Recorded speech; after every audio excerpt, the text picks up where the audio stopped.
Special shout out to Hajime Okajima for writing, providing notes, and researching this topic. Special shout out to Ahmed Jouhari for providing notes on Project Earthshield. Their names will be etched into the history of Eris Academy. Glory to Eris Academy.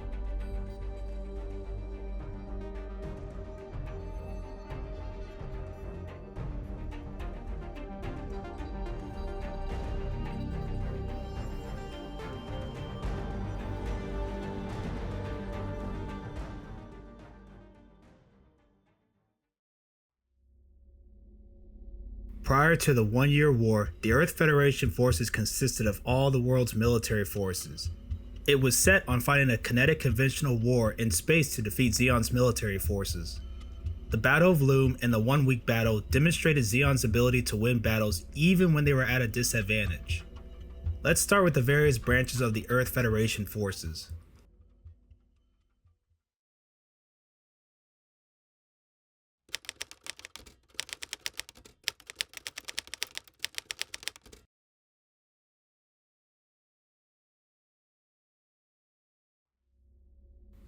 For ground forces, they had used conventional weapons such as Reginas, artillery, tanks, and gun tanks to fight in the war in the early stage. Federation ground forces deployed these units in mass to take down mobile suits and other ground assets. Units equipped with Reginas were called bamboo teams and were generally the tip of the spear. They were usually deployed to delay the enemy and buy the Federation enough time to deploy mobile suits.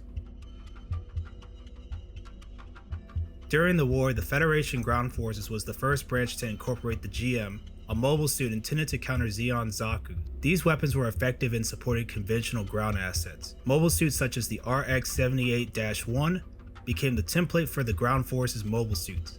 They had a limited number of RX-79 ground-type mobile suits produced during the war. Another mobile suit model used in the war was the RGM-79.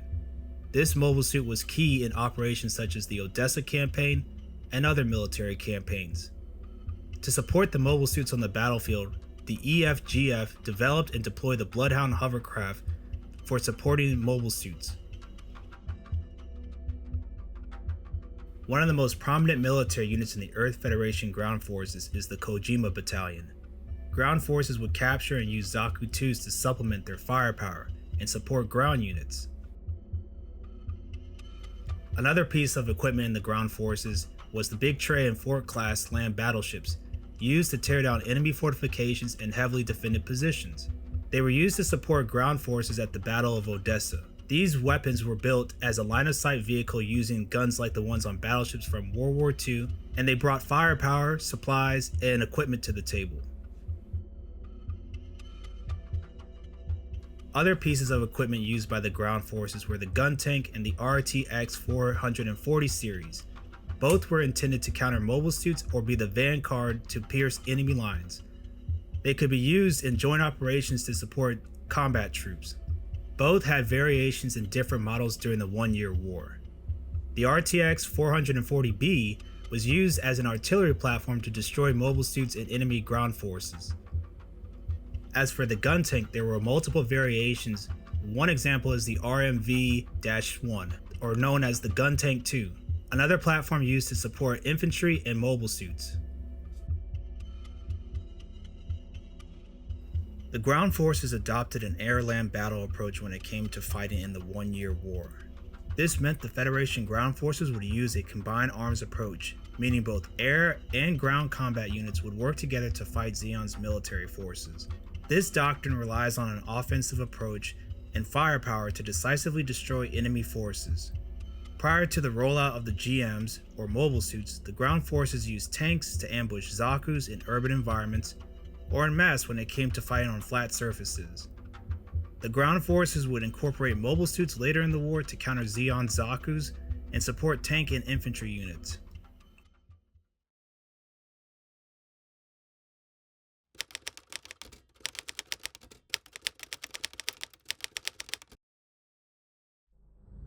Earth Federation Space Forces is the most well-funded branch of the EFF. After the Republic of Zeon was established in UC-50s, it drew on manpower from other branches. To establish dominance in space, the EFSF relied on the Salamis and Magellan-class warships to put pressure on colonies due to some of the colonies being discontent with the Federation. They used the big gun, big ship doctrine, along with advanced electronics, sensors, effective fire control systems, and beam weaponry that can effectively cut through armor. The EFSF received numerous amounts of money, resources, due to the threat of the Principality of Zeon and their massive armament programs. Members of the EFF believed that the EFSF had the capability to swiftly defeat Zeon. However, during the UC-70s, Zeon built up its military, and so did the EFSF, causing a new arms race. The capability the EFSF built was ineffective due to the advent of the mobile suits and Minovsky particles. The EFSF was defeated in the one-week battle in the Battle of Loon. Key figures such as Admiral or General Johann Abraham Revel put the EFSF on the path to recovery. New ships were built on Earth and Luna 2, making modifications to these ships to house mobile suits and space pods known as the RB-79 Ball. The Earth Federation Space Forces initiated the Operation V project to defeat Zeon Zaku mobile suits.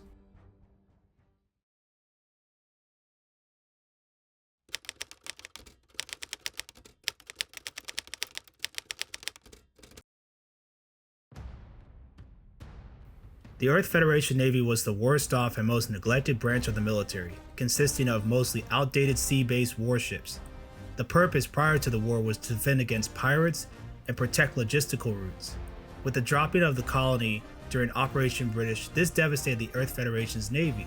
Some of their surviving ships were captured by Zeon at the Federation's California base. Most of the naval forces were destroyed, and the Federation turned to anti-submarine warfare with Himalaya-class ships and Don Escargot anti-submarine warfare aircraft, forming the backbone of the Navy. This was not enough to deter Zeon during the war, which allowed Zeon to obtain naval supremacy of the seas. Zeon would use submarines and wolfpack tactics to intercept Federation naval vessels throughout the war. The Earth Federation Navy did have mobile suits, but were produced in limited quantities, and known as the RGA-79, or the Okajima. The reason for the limited number of mobile suits was the Navy had limited funds for producing mobile suits on a large scale.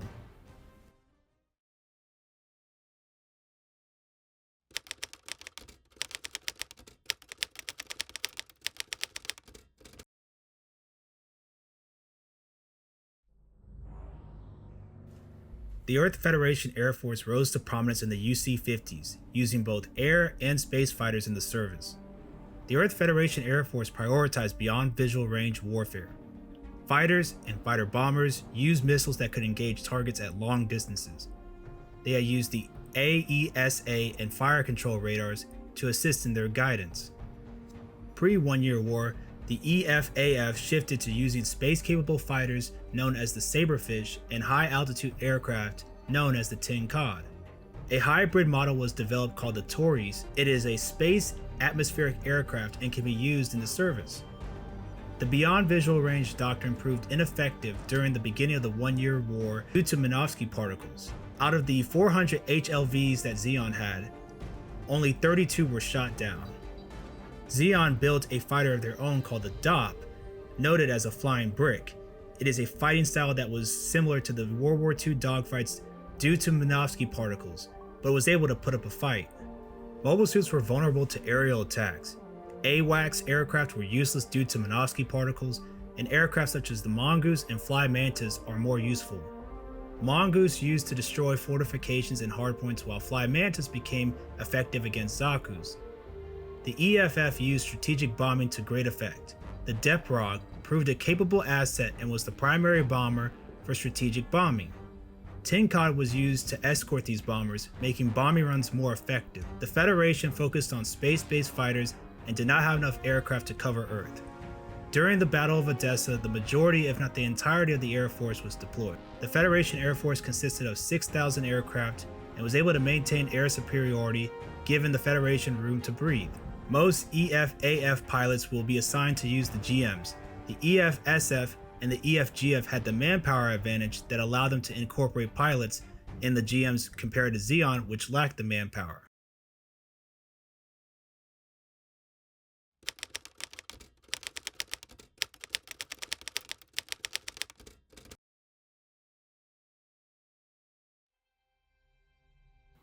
Most importantly is the leadership of the Earth Federation forces.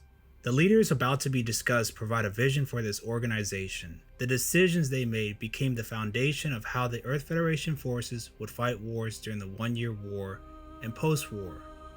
Earth Federation forces leaders were trained at the academy at Nimjin, an academy which is known to train the best of the best officers. The biggest challenge was corruption throughout the Federation military. This was due to being intertwined with the military-industrial complex and the Federation Assembly. One of the most notable leaders of the Earth Federation is General Revel. He was at the Battle of Loom and ended up being captured during the battle. Known for his rally around the flag speech saying Zeon is exhausted, he is one of the most instrumental leaders in keeping the Federation forces going during the 1-year war. One of the most notable projects he backed is the Operation V project, and he saw potential the Gundam had during the 1-year war. Not only did he see the V project, he sought to modernize Federation forces during the war to take on Zeon and adapt. Next is Admiral Tenham, who led a fleet during Operation British. During the colony drop, 4th Fleet engaged and intercepted the colony, which was intended for Jaburo, which is the Federation forces headquarters. The colony ended up breaking up in the atmosphere, missing its intended target. He was also at the Battle of Solomon, where he had his own fleet forces link up with White Base. And finally is Chairman Gop. Holding the rank as a general, Gop was stationed at Jaburo during the 1-year war, making strategic decisions. The Earth Federation forces and Zeon remind me of two boxers. The Federation forces being Muhammad Ali, a boxer who is light on his feet and can take hits, but can dish out hits strategically, compared to Zeon, who is George Foreman or Mike Tyson, where it is about power and dishing out as many hits to their opponents. The Federation had the advantage due to their military-industrial base that allowed them to ramp up production during the war and replenish their arsenal. Even when Zeon had roughly 60% of Earth's landmass, Federation forces were able to rebuild their assets, use guerrilla forces to destroy bases and other military assets, and take the fight to Zeon in space. Using Luna 2 and other shipyards on Earth allowed the Federation to rebuild their space assets they lost during the 1-week battle and at Loom. Post 1-year war, Federation forces would still go back to building cruisers and battleships to protect colonies in Luna. The most important lesson the Federation learned was building and incorporating mobile suits in their doctrine. Senior officers of the Federation realized how valuable these weapons are to fight Zeon and Zeon remnants. One of the reasons why the line of Gundams were produced after the 1-year war. White Base and the RX-78 Gundam became the template and foundation of how Federation forces would use specialized units to fight in wars or other conflicts. Let's not forget about the GMs. They were produced after the war and used in operations against Zeon remnants and Neo Zeon.